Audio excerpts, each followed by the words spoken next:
నమస్తే, welcome to VBC on TV news. నేను ప్రసన్న. ముందుగా ఈనాటి ముఖ్యాంశాలు. రాకెట్ ప్రయోగాల్లో ISRO century. GSLV F-15 operation success.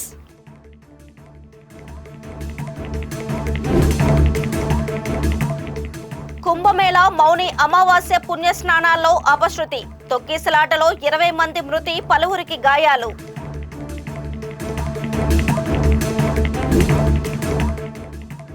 శాంతి భద్రతలు, సైబర్ నేరాలపై డీజీపీ సమీక్ష. డిజిటల్ అరెస్టు, ఫేక్ కాల్స్ ను నమ్మవద్దని ప్రజలకు సూచన. వైసీపీ పాలనలో చోడవరం షుగర్ ఫ్యాక్టరీకి అధోగతి. గుడివాడ, కరణంవి అసత్య ప్రచారాలన్న జనసేన. శ్రీహరికోటలోని సతీష్ ధావన్ స్పేస్ సెంటర్ షార్ నుంచి ఇస్రో ప్రయోగించిన జిఎస్ఎల్వి F-15 రాకెట్ NVS-2 ఉపగ్రహాన్ని తీసుకుని విజయవంతంగా నింగిలోకి దూసుకుపోయింది. అనంతరం ఉపగ్రహం సక్సెస్ఫుల్ గా నిర్దేశిత కక్షలోకి ప్రవేశించింది. ఇస్రో శాస్త్రవేత్తలు దేశీయంగా అభివృద్ధి చేసిన 2250 కిలోల నావిగేషన్ ఉపగ్రహం వ్యవస్థ ప్రయోగం విజయవంతమయ్యి ఇస్రో ఖాతాలో మరో మైలురాయిగా నిలిచింది. NVS-2 కొత్త తరం నావిగేషన్ ఉపగ్రహాల్లో రెండవది. భౌగోళిక, వైమానిక, సముద్ర నావిగేషన్ సేవల కోసం ఈ ఉపగ్రహం ఉపయోగపడుతుంది. వ్యవసాయంలో సాంకేతికత, విమానాల నిర్వహణ, మొబైల్ పరికరాల్లో లొకేషన్ ఆధారిత సేవలను అందించనుంది. ఇస్రో చైర్మన్ గా వి నారాయణన్ బాధ్యతలు చేపట్టిన తరువాత జరిగిన మొట్టమొదటి ప్రయోగం కావడంతో ఆయనే అన్ని ప్రక్రియలను స్వయంగా పర్యవేక్షించారు. ఈ సందర్భంగా నారాయణన్ మాట్లాడుతూ ఇస్రోకు ఇది 100వ ప్రయోగమని చెప్పారు. NVS-2 ఉపగ్రహం 10 ఏళ్ల పాటు సేవలందిస్తుందని, విక్రమ్ సారాభాయ్ హయాం నుంచి ఇస్రో విజయ పరంపర కొనసాగుతుందని అన్నారు. 1979లో అబ్దుల్ కలాం నేతృత్వంలో తొలి లాంచ్ వెహికల్ ప్రయోగం జరిగిందని, ఇప్పటి వరకు 6 జనరేషన్ల లాంచ్ వెహికల్స్ అభివృద్ధి చేశామని పేర్కొన్నారు. ఇప్పటి వరకు శ్రీహరికోట వేదికగా జరిగిన 100 ప్రయోగాల్లో 548 శాటిలైట్లను కక్షలోకి పంపామని ఆయన వివరించారు. Under the guidance of Professor Satish Dhawan with APJ Abdul Kalam as the project director, and the launch took place in the year 1979. From that till today, including today's launch, we have accomplished 100 launches from these launch pads. Over these 100 launches, we have lifted 548 satellites to orbit. Over these 100 launches, totally we have lifted 120 tons of payload, including 23 tons of 433 foreign satellites. This launch site has witnessed several significant milestones of the Indian space program, including 3 Chandrayaan missions, a Mars orbiter mission, Aditya L1 mission, SRE mission, a single rocket placing 104 satellites in the orbit, and host of communication, earth observation and navigation satellites. Prayagraj మహాకుంభమేళలో అపశృతి చోటు చేసుకుంది. మౌని అమావాస్య సందర్భంగా పుణ్య స్నానాలు ఆచరించేందుకు సంగమం వద్దకు భారీ సంఖ్యలో భక్తులు రావడంతో భక్తుల తాకిడికి బారికేడ్లు విరిగి తొక్కిసలాట జరిగింది. ఈ ఘటనలో సుమారు 20 మందికి పైగా మృతి చెందినట్టు, 100 మందికి పైగా గాయపడినట్టు అంచనా వేస్తున్నారు. సెక్టార్ 2లో ఈ ఘటన జరిగింది. తొక్కిసలాట తీవ్రత దృష్ట్యా మృతుల సంఖ్య పెరిగే అవకాశం ఉందని భావిస్తున్నారు. బాధితులను వాలంటీర్లు అంబులెన్సులు సమీప ఆసుపత్రులకు తరలిస్తున్నారు. తొక్కిసలాట ఘటన నేపథ్యంలో అమృత స్నానం కార్యక్రమాన్ని రద్దు చేస్తున్నట్టు అధికారులు ప్రకటించారు.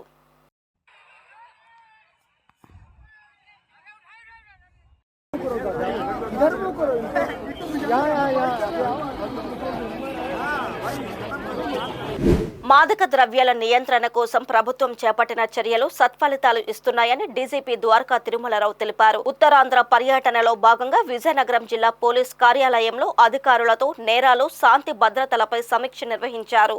అనంతరం జరిగిన మీడియా సమావేశంలో డీజీపీ మాట్లాడుతూ గంజాయి మాదక ద్రవ్యాల నియంత్రణకు విజయనగరం జిల్లా పోలీసులు సంకల్పం పేరుతో ప్రత్యేక కార్యక్రమం చేపట్టడాన్ని అభినందించారు. ఇదే స్ఫూర్తితో పనిచేయాలని ఎస్పీకి సూచించారు. గంజాయి మాదక ద్రవ్యాల నియంత్రణతో పాటు రాష్ట్రంలో cyber crime, digital arrest, honey trap, మహిళలపై జరుగుతున్న దాడులు, రోడ్డు భద్రత తదితర అంశాలపై అవగాహన ముమ్మరం చేశామన్నారు. డిజిటల్ అరెస్ట్ అనే కాన్సెప్ట్ అసలు లేనే లేదని, దీని గురించి ఎవరూ ఆందోళన చెందవద్దని, అలాగే సైబర్ నేరస్తుల ఉచ్చులో పడవద్దని డీజీపీ సూచించారు. నేను వచ్చిన మొదట్లో ఇక్కడ అఫెన్స్ జరిగితే, ఆంధ్రప్రదేశ్లో ఏదైనా నేరం జరిగితే అక్కడ ఫింగర్ ప్రింట్స్ మేము లిఫ్ట్ చేసి అనఫిషియల్గా తెలంగాణ వాళ్ళకి పంపించి వాళ్ళ ద్వారా తీసుకునేవాళ్ళం. అటువంటిది లెస్ దాన్ 2 monthsలో దాన్ని మళ్ళీ రివైవ్ చేసి, ఆగస్టులో రివైవ్ చేసి, ఇవాళ ఏదైనా ఒక అఫెన్స్ జరిగితే మా వాళ్ళు చెప్తారు, రాత్రి అఫెన్స్ జరిగింది, పొద్దున్న ఫింగర్ ప్రింట్ వెళ్ళాడు, మధ్యాహ్నానికి ఐడెంటిఫై అయిపోయింది, మర్నాడో ఎక్కువ పట్టుకుంటూ జరుగుతుంది. సో అటువంటి స్థాయికి రాగలిగాము. అదేవిధంగా మన క్రైమ్స్ నిరోధించడంలో కానీ, ముఖ్యంగా డిటెక్ట్ చేయడంలో సీసీటీవీ కెమెరాలు, డ్రోన్స్, మిగతా టెక్నాలజీని బాగా వాడుకోవటం వల్ల, అంటే మీరు పూర్తి వివరాలు కొన్ని కారణాలను పూర్తిగా చెప్పట్లేదు ఏమేమి వాడామని, టెక్నాలజీని వాడుకోవడం ద్వారా క్రైమ్ డిటెక్షన్ బాగా పెరిగింది. We are happy about it. ఆ తర్వాత అదేవిధంగా బందోబస్తుకి, ఫర్ ఎగ్జాంపుల్ మొన్న బాపట్ల కార్తీక మాసోత్సవాలప్పుడు డ్రోన్ సహాయంతో సర్లాన్స్ చేయడం వలన 3 వ్యక్తులు సముద్ర స్నానానికి వెళుతూ కొంచెం లోపలికి వెళ్ళిపోయి మునిగిపోయే పరిస్థితి వచ్చి మా హోంగార్డ్ స్విమ్మర్స్ పోయి 3 సేవ్ చేశారు. సో ఇలా మాకు శాంతి భద్రత విషయంలో అయితేనేమి, క్రైమ్ డిటెక్షన్ విషయంలో అయితేమి, టెక్నాలజీ వాడుకోవడం, తర్వాత ఉత్సాహంగా, అంటే ఒక విధంగా కొంచెం స్తబ్దతగా ఉన్నటువంటి ఫోర్స్ మళ్ళీ ఉత్సాహంగా తయారవడం, మళ్ళీ పూర్తిగా గాడిన పడటం జరిగింది. సో ఇదే విధంగా కంటిన్యూట్లయితే ఇంకా మెరుగైన ఫలితాలు సాధించి ప్రజలకు మెరుగైన సేవలు అందించగలుగుతామని ఆశిస్తూ ఉన్నాను. అది ఏ స్థాయి అధికారైనా మేము చేసిన తప్పుని మా వ్యవస్థ పట్టుకోగలిగింది అంటేనే దాని వ్యవస్థ యొక్క స్ట్రెంగ్త్ అర్థం చేసుకోండి. అంటే ఒక ఏసీబీలో ఉన్న అధికారిని ఏసీబీ వాళ్ళే పట్టుకున్నారు అనుకోండి, దానికి మనం సిగ్గుపడాల్సిన అవసరం లేదు. అక్కడ జరిగినటువంటి పొరపాటుని ఇమ్మీడియట్గా నిరోధించగలుగుతున్నాం. అదేవిధంగా మనమే ఇప్పుడు మీరు అన్నట్టు ఐపీఎస్ అధికారి ఇలా చేసినప్పుడు వ్యవస్థ అతను చేసిన తప్పులు పట్టుకోగలిగితే, ఇవాళ జరిగింది కాదు ఇది, యాక్చువల్గా పేపర్లో వచ్చిందేమో, బట్ చేసే note thing not long back. దానిపైన విచారణ జరుగుతుంది, రిపోర్ట్ ఉంది. ఇంకా నేను అంతకన్నా ఎక్కువ వ్యాఖ్యానించడం బాగుంటుందని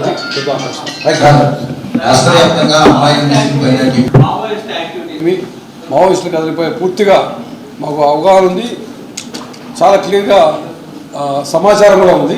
దీని గురించి అసలు కంగారు పడాల్సిన అవసరం లేదు. Very confident about it.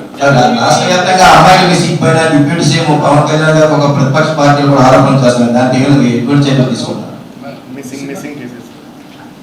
So మేము మీకు కావాలంటే కరెక్ట్ గణాంకాలు ఇవ్వగలిగాను, అది రెడీగా లేవు.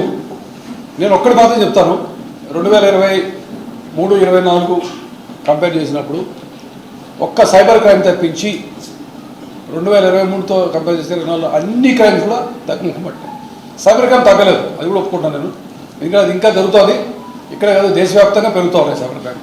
అది తప్పించి మీరు అన్నటువంటి మిస్సింగ్ విమెన్ విషయంలో కానీ, లేదా మిస్సింగ్ బాయ్స్ అండ్ గర్ల్స్, బాలికలు బాలు తప్పిపోయిందంట, కానీ ఆందోళన అవసరం. ఖచ్చితంగా కొంతమంది మిస్సింగ్ ఉన్న వాళ్ళని పట్టుకుంటాము. But what I'm trying to say is మెరుగైన గణాంకాలు మాత్రం మెరుగైన ఇంప్రూవ్మెంటే చూపిస్తాను. నా దగ్గర రెడీ లేవు ఫిగర్స్. అనేక సంవత్సరాలుగా పెండింగ్లో ఉన్న ప్రమోషన్లు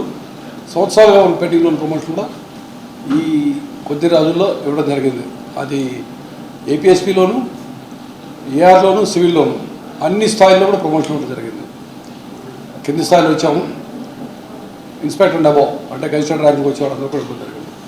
వెల్ఫేర్ విషయంలో మా దృష్టికి వచ్చినవన్నీ కూడా మేము హ్యాండిల్ చేసాం. ఫర్ ఎగ్జాంపుల్ ఈ మధ్యనే ఒక మళ్ళీ లీవ్ సరెండర్ శాలరీ కూడా వచ్చింది, ఒక ఎస్ఎల్ఎస్ వచ్చింది.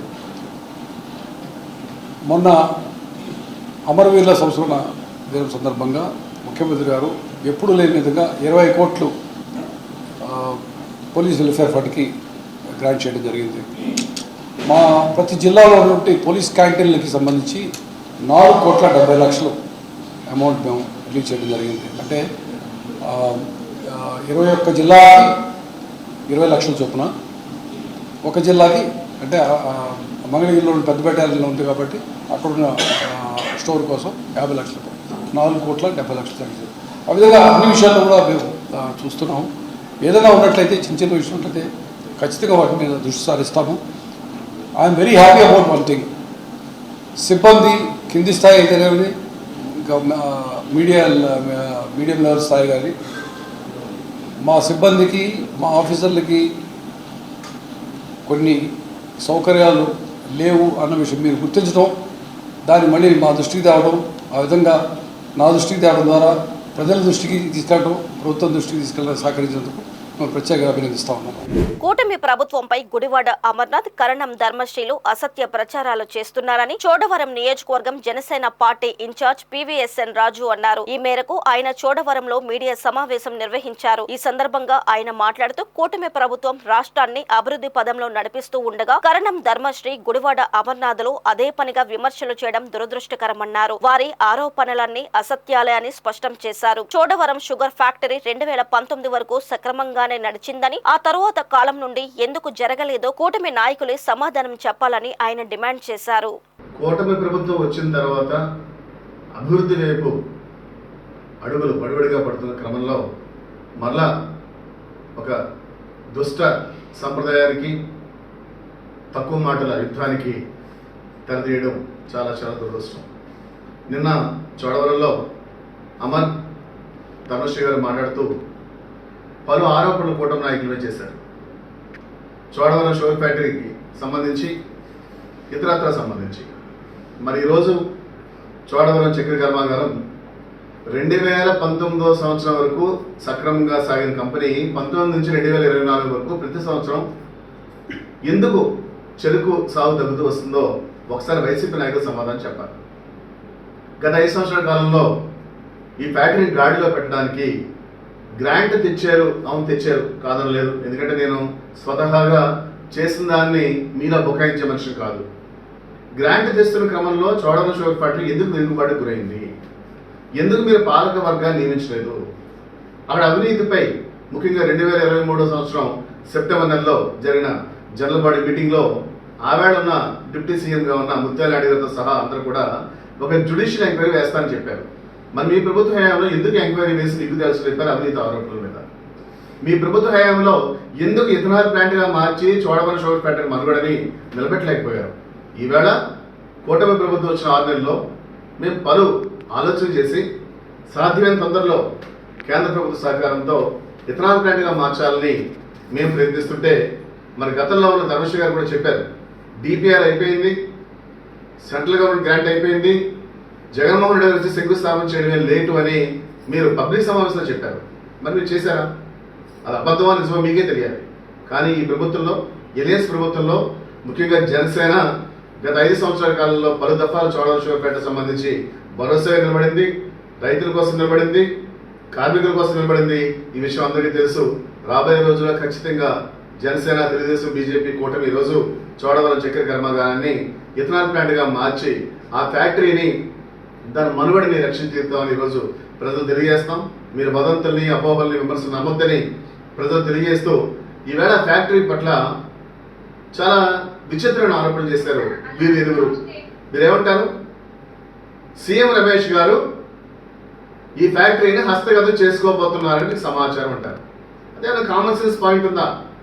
ముఖ్యంగా అమర్, మీరు మంత్రిగా చేశారు అనకాపల్లిలో. మరి మీరు పరిశ్రమ మంత్రిగా చేసినప్పుడు ఈ జిల్లాలో ఏ చక్కెర కర్మాగారం నిలబెట్టారు? మీరున్న నియోజకవర్గం తుమ్మపాలు నిలబెట్టారా? ఏటికొప్పలు నిలబెట్టారా? తాండవాలు నిలబెట్టారా? అసలు తుమ్మపాల షుగర్ ఫ్యాక్టరీ సంబంధించి మీరు ఏం చేశారు? ఏమీ చేయలేస్తారు కదా. తుమ్మపాల భూముల్లో కొంత భాగం భూమిని మీ వైసీపీ నాయకుడికి తప్పుడు రిజిస్ట్రేషన్తో అప్పచెప్పారు. అది మీరు చేసిన పని. అక్కడ మీరు చేసిన పని అందరూ చేస్తారనుకోవడం చాలా తప్పు. సీఎం రమేష్ ఆయన బీజేపీ నుంచి, కూటమి నుంచి మాకు ఎంపీ నెగ్గిన తర్వాత ఈ 7 నెలల కాలంలో మీరు ట్రాక్గా చూసుకోండి. నర్సీపట్నం నుంచి అడ్రోడ్ వెళ్లే చోట, జల్లూరు దాటిన చోట ఒక వంతెన కట్టి 5 సంవత్సరాలు నిరుపయోగంగా వదిలేస్తే అప్రోచ్ నోట్ వేయకపోతే తన సొంత డబ్బులు ముందు కాంట్రాక్టర్కి ఇచ్చి 2 వైపులా అప్రోచ్ చేసిన మనిషి సీఎం రమేష్ గారు. అదే సీఎం రమేష్ గారి వేళ కేంద్ర ప్రభుత్వ పెద్దలతో సత్సంబంధాలను పెట్టుకుని సుమారు 2 లక్షల కోట్ల రూపాయల పరిశ్రమలకి శంకుస్థాపన చేసే కార్యక్రమాన్ని మీరు చూస్తున్నారు. ఎలా మర్చిపోయారా మీరు? మీ హయాంలో ఒక్క కంపెనీ శంకుస్థాపన జగన్మోహన్ రెడ్డి తీసుకురాగలిగారా? ఒక కంపెనీ ప్రారంభమైందా? ఇవాళ MP, railway standing committee chairman కొన్ని ఎంపీ ఇవాళ అనకాపల్లి నియోజకవర్గంలో లేదా పరవాడ సంబంధించి, పెందుర్తి సంబంధించి ఎన్ని ఆర్ఓబీలు కట్టబోతున్నారో మీకు తెలుసా? ఎన్ని ఎఫ్ఓబీలు కట్టబోతున్నారో తెలుసా? అని ఇన్ని ప్రయత్నాలు చేస్తున్నారో మీకు తెలుసా? ఏదో మీకు 4 మాటలు మాట్లాడేసి 4 ఆరోపణలు చేసేస్తామంటే అమర్నాథ్ గారు తప్పిది. మీకు సమయం పాటించి తీరాల్సిందే. మీరు చేసిన విధ్వంసం ముఖ్యంగా అనకాపల్లిలో అందరికీ తెలుసు. కాబట్టి మీ అధినేత కూడా మీ మీద నమ్మకం లేక మిమ్మల్ని అక్కడి నుంచి మార్చేశారు. ప్రజల నమ్మకాన్ని చూపించేలోగానే మిమ్మల్ని అనకాపల్లి నుంచి మీ పార్టీ మార్చేసింది. ఆ రోజు మీరు మంత్రిగా ఉన్నప్పుడు అక్కడ క్వారీకి సంబంధించి ఓ దందా నడిచింది. మీకు నచ్చిన క్వారీలు మూసేశారు, నచ్చిన క్వారీలని మీరు తీసుకున్నారు. మీరు సొంతంగా మైనింగ్ని ఓన్ మైనింగ్గా మార్చుకున్నారు తప్ప ప్రభుత్వానికి ఎంత నష్టం చేకూర్చారో ప్రతి ఒక్కరికి తెలుసు. ద్విచక్ర వాహనం నడిపే వారంతా తప్పనిసరిగా హెల్మెట్ ధరించాలని తూర్పుగోదావరి జిల్లా ప్రధాన న్యాయమూర్తి గంధం సునీత పిలుపునిచ్చారు. ఈ మేరకు జిల్లా రవాణా శాఖ కార్యాలయం చేపట్టిన బైక్ ర్యాలీని డిఎల్ఎస్ఏ కార్యదర్శి కె ప్రకాష్ బాబు, జిల్లా రవాణా అధికారి ఎం సురేష్ తో కలిసి ఆమె ప్రారంభించారు.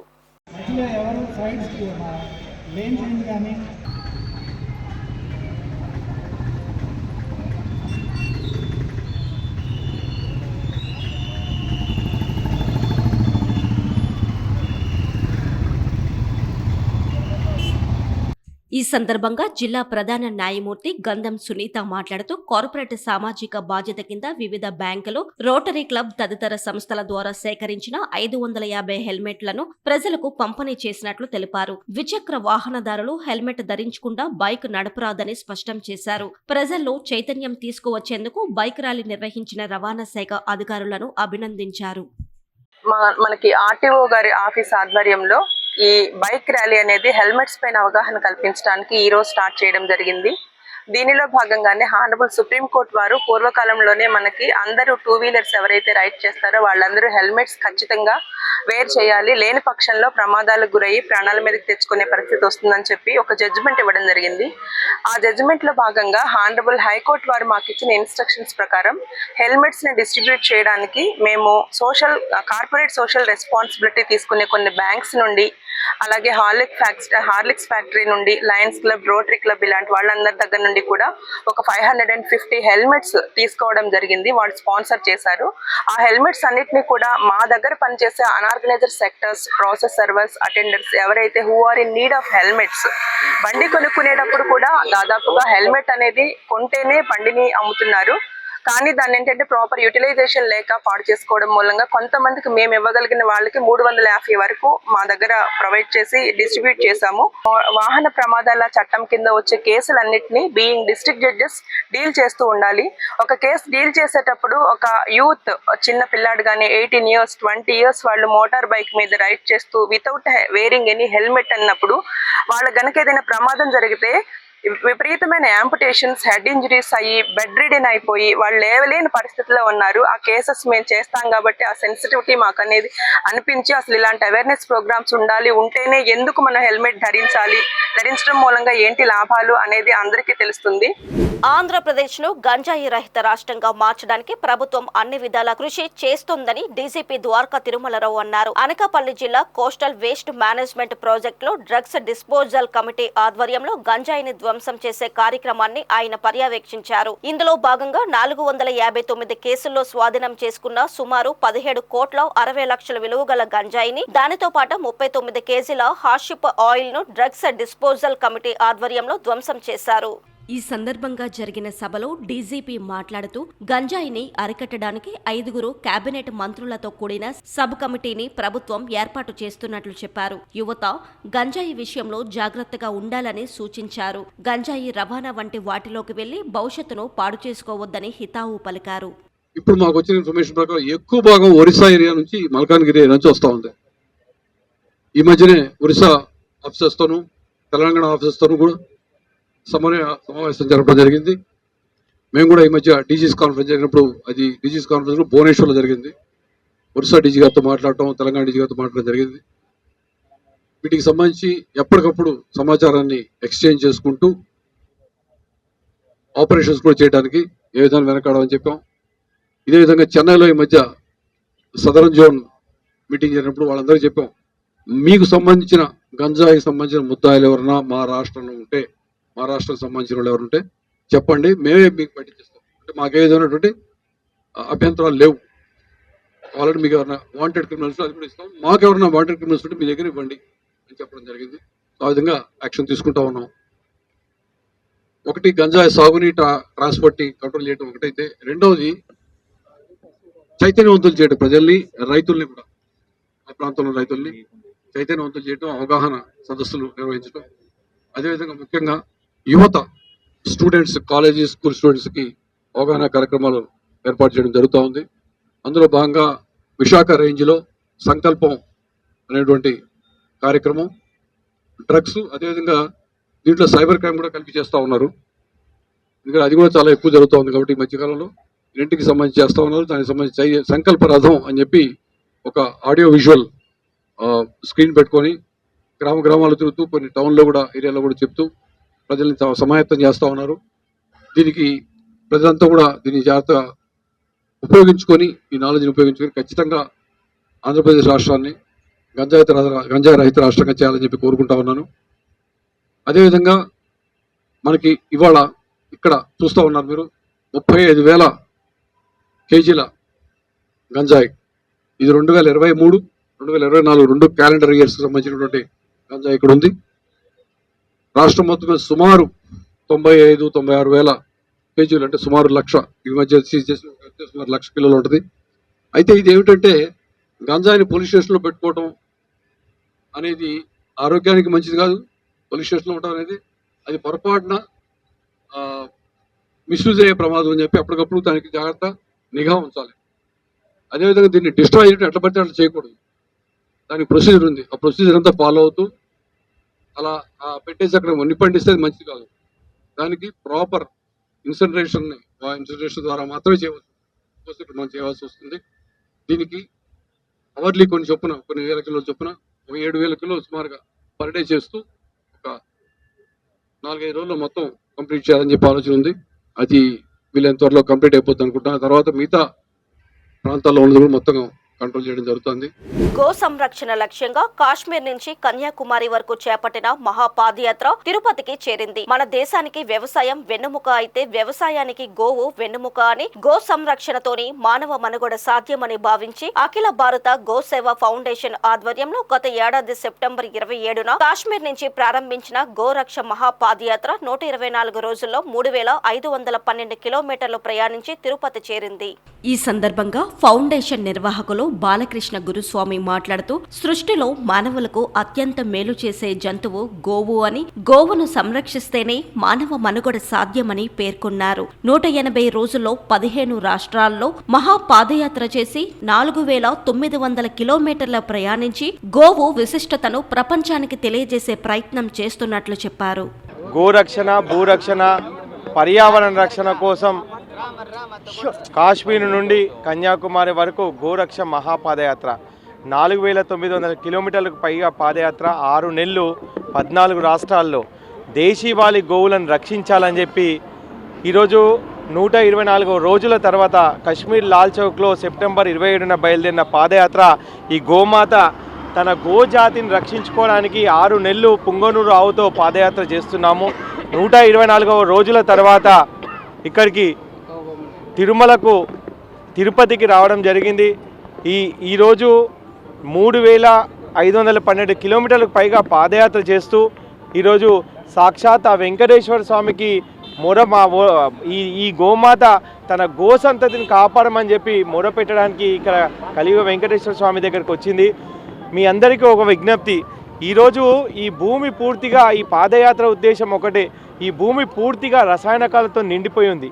ఈ భూమిపై రామాయణ మహాభారత కాలం నుంచి కూడా మనము పంటలు పండిస్తున్నాం.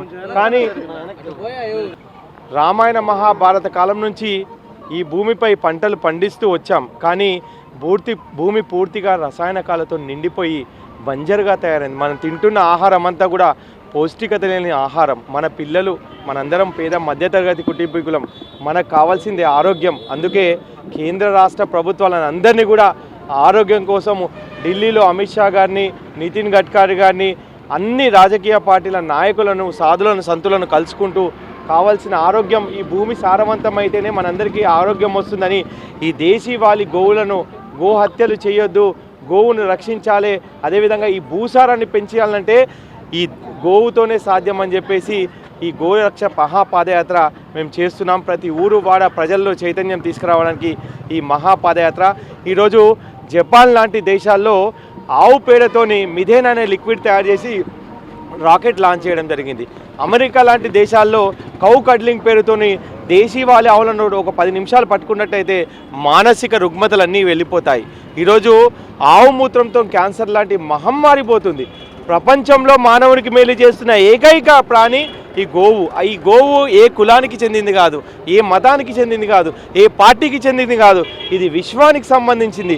ఈ ప్రకృతి బాగుండాలంటే, ఈ భూమి బాగుండాలంటే ఈ దేశీవాళీ గోవుల రక్షణ ఖచ్చితంగా మనందరి బాధ్యత.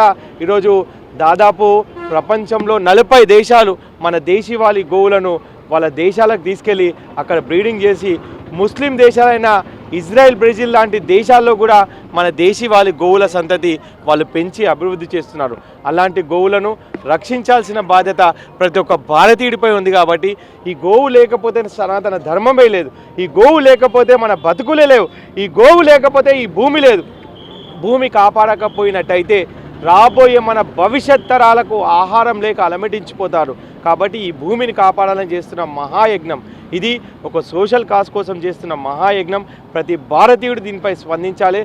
భారతదేశంలో ఉన్న 150 కోట్ల మందికి ఈరోజు భారతదేశం అంటే ప్రపంచానికి అన్నపూర్ణగా అవతరించింది. ఎందుకంటే అందరికీ అన్నం పెట్టిన అమ్మ దగ్గరనే పంటలు పండకపోయినట్టయితే మనం ఏం తిని బతుకుతాం. కాబట్టి మన బాధ్యత ఈ గోవును రక్షించాం, మన బాధ్యత ఈ ధర్మాన్ని రక్షించాం. బోలో భారత్ మాతాకి జై, గో మాతాకి జై. రామచంద్రాపురం పట్టణంలో పేరుకి 1వ వార్డే అయినప్పటికీ బాహ్య ప్రపంచంతో ఎటువంటి సంబంధం లేకుండా దూరంగా విసిరేసినట్టు ఉన్న ప్రాంతమే కొత్తూరు. ఇక్కడ ప్రభుత్వం టిడ్కో ఇళ్లను నిర్మించింది. తమ అపార్ట్మెంట్లకి వెళ్లడానికి సరైన రహదారి లేదని మార్గం చూపాలంటూ టిడ్కో వాసుల ఆందోళన చేపట్టారు. రోడ్లు వెంటనే, రేషన్ సమస్య వెంటనే, రేషన్ సమస్య వెంటనే. ఈ సందర్భంగా టిడ్కో గృహాల వారు తమకు బయటకు వెళ్లడానికి, లోపలికి రావడానికి సరైన మార్గం లేదంటూ గోడును వెళ్లబుచ్చుకున్నారు. ఇప్పటి వరకు తాగునీరు, పారిశుద్ధ్యం వంటి మౌలిక సదుపాయాలు కూడా సరిగ్గా లేకపోయినా సర్దుకుపోతున్నామన్నారు. సమీపంలో ఉన్న పంట పొలాలకు సరిగ్గా నీరు అందక బోదె కాలువకు అడ్డంగా ఉన్న తూరాలను తొలగించేయడంతో టిడ్కో అపార్ట్మెంట్లకు దారులు మూసుకుపోయాయని వారు చెబుతున్నారు. ఈ ఆందోళనకు BCY party incharge Barla Srinivas Yadav మద్దతు ప్రకటించారు. కాలనీ వాసులకు అండగా ఉంటానని ఆయన భరోసా ఇచ్చారు. అంబేద్కర్ కోనసీమ జిల్లా రామచంద్రపురం మండలం 1వ వార్డు కత్తూరు టిడ్కో ఇళ్లకు సంబంధించి ఈరోజు ఈ మీటింగ్ అంతా కూడా పెట్టడం జరుగుతుంది. దీని యొక్క ముఖ్య ఉద్దేశం ఏంటంటే 2000 పైసీలకు ఉన్న ఈ గృహాలకు ముఖ్యంగా రహదారి మార్గం ఏదైతే ఉందో అది పూర్తిగా ఫెయిల్ అయిందని మనం చెప్పవచ్చు. ఈరోజు ప్రైవేట్ లేఅవుట్ ఏదైనా ఆ యొక్క పర్మిషన్ కూడా గవర్నమెంట్ ఇవ్వడం లేదు. అటువంటి సందర్భంలో 2000 పైసలకు గృహాలు ఇచ్చినటువంటి పేదల ఇల్లులు, ఈ యొక్క పేదలకు ఇల్లులు ఇచ్చారు కానీ రహదారి మార్గం ఏర్పాటు చేయలేకపోవడం గవర్నమెంట్ ఫెయిల్ అయిందని చెప్పుకోవచ్చు. 8 అడుగులు రోడ్డు ఇవ్వడం అంటే అది ఏ ఉద్దేశం చేత ఇచ్చారనేది అధికారులు కూడా ఈ విషయంపై వివరణ ఇవ్వాల్సి ఉంది.